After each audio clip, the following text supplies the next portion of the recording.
নমস্কার বন্ধুরা, আজ আমি বানাবো কাশ্মীরি আলু পনির। বাড়িতে থাকা উপকরণ দিয়ে খুব সহজ পদ্ধতিতে আমি এই রান্নাটি করব।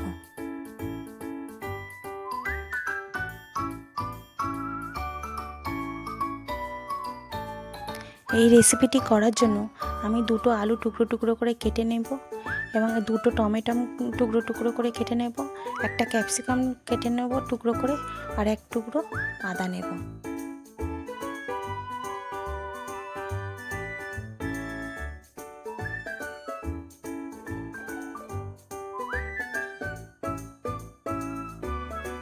এই কাশ্মীরি আলু পনির করার জন্য আমি আলু তো প্রথমে টুকরো টুকরো করে কেটে নিয়েছি। এবার আমি পনিরটাকে টুকরো টুকরো করে কেটে নেব এবং তার জন্য আমি 250 গ্রাম পনির নিয়েছি।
পনিরের টুকরোগুলো ঠিক এরকম সাইজে নিতে পারেন এবং আপনারা চাইলে আরেকটু ছোট্ট করতেও পারেন।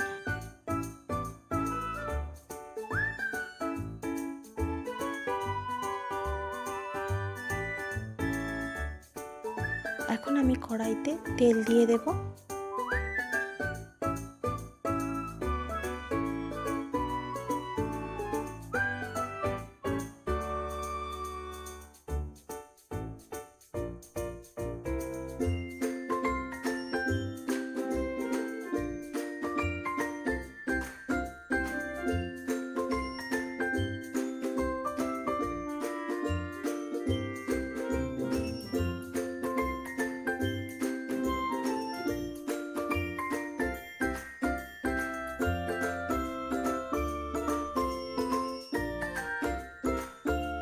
কড়াইতে তেল গরম হয়ে গেছে, এবার পনিরগুলো দিয়ে ভেজে তুলে নেব।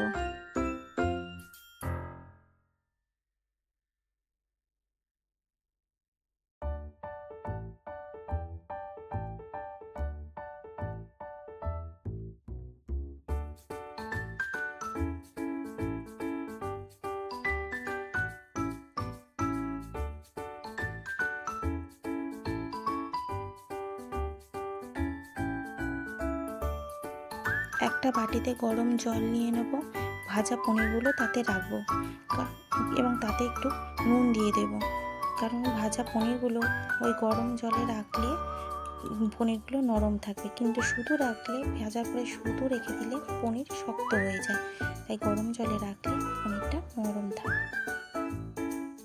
পনিরগুলো ভাজা হয়ে গেছে, এখন আমি এবার গরম জলে আমি পনিরগুলো ভেজে দিয়ে দেবো।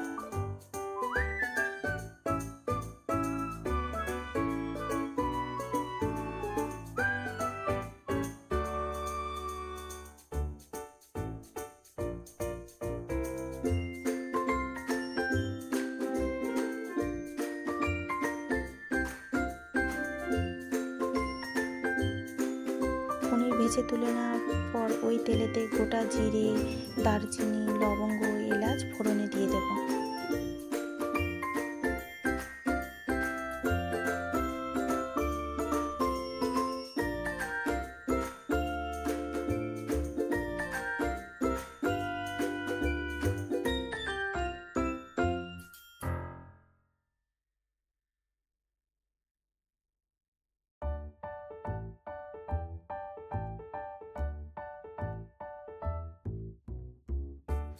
এইবার আমি তেলেতে দিয়ে দেব টুকরো করা আলু। আলুগুলো দিয়ে ভালো করে আমি ভেজে নেব।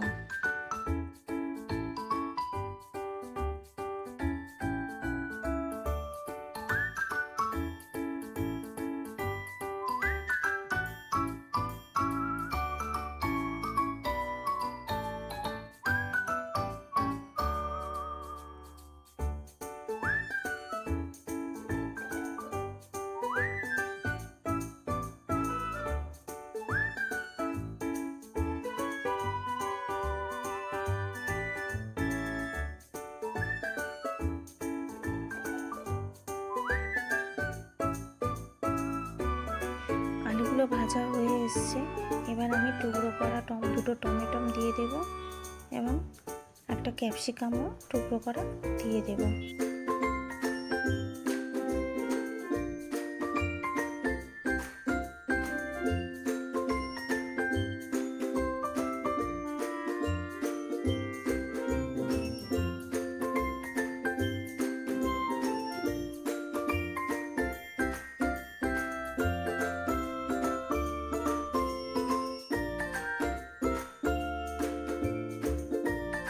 আলু, টমেটো, ক্যাপসিকাম ভালো করে কষিয়ে নেওয়ার পর তাতে আমি হাফ চামচ মতন চিনি দিয়ে দেব এবং 1.5 চামচ নুন, পরিমাণ মতো নুন আর পরিমাণ মতন হলুদ দিয়ে ভালো করে কষিয়ে নেব।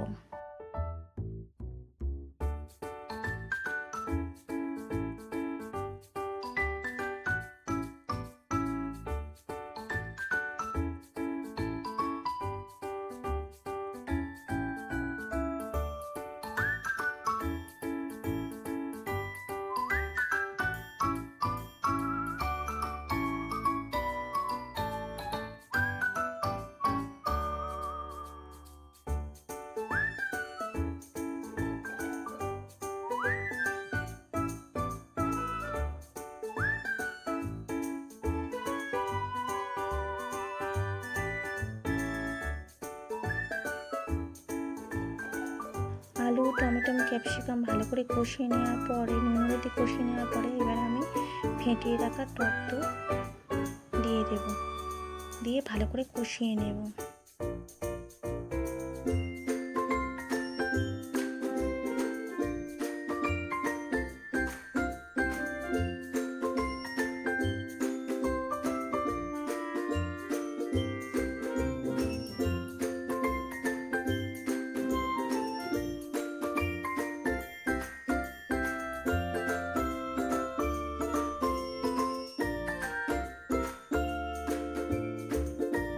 এবার আমি শিলেতে আদা আর 5-6টা কাঁচা লঙ্কা ভালো করে পিষে নেব।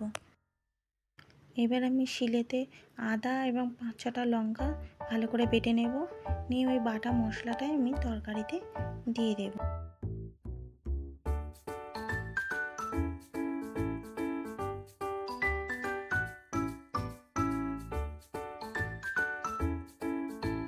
আদা কাঁচা লঙ্কার বাটাটা তরকারিতে দিয়ে ভালো করে কষিয়ে নেব।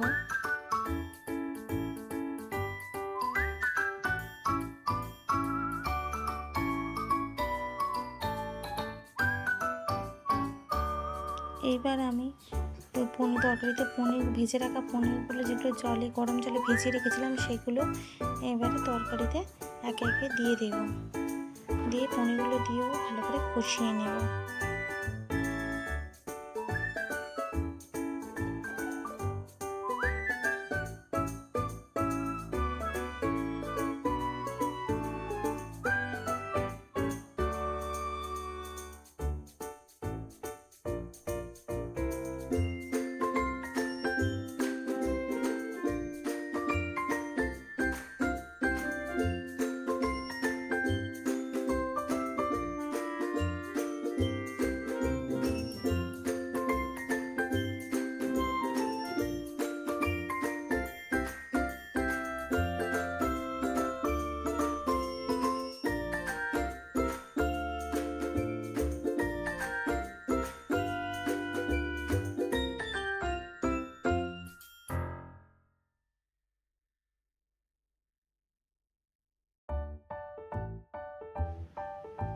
পনির ভেজে যে গরম জলে রেখেছিলাম সেই গরম জলটা আমি তরকারিতে এবার দিয়ে দেব।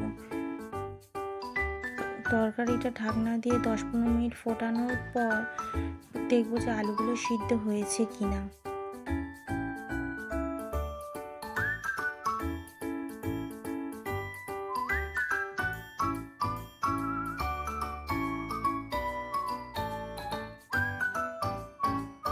এবারে দেখবো যে আলুগুলো সিদ্ধ হয়েছে কিনা। আলুগুলো আমার সিদ্ধ হয়ে গিয়েছে।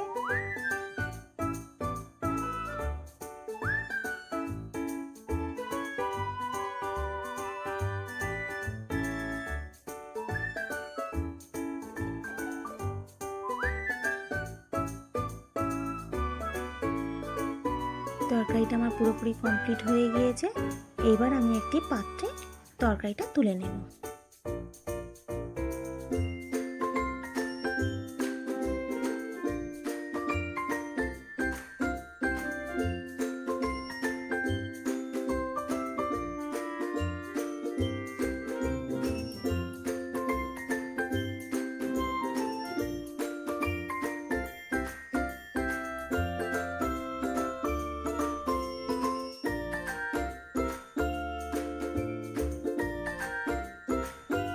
তরকারির রঙটা দেখেই বোঝা যাচ্ছে বন্ধুরা তরকারিটা কত সুন্দর হয়েছে। এই সম্পূর্ণ বাটা মশলার রেসিপিটি যদি আপনাদের ভালো লাগে তাহলে আপনারা লাইক, কমেন্ট, শেয়ার আর সাবস্ক্রাইব করতে ভুলবেন না।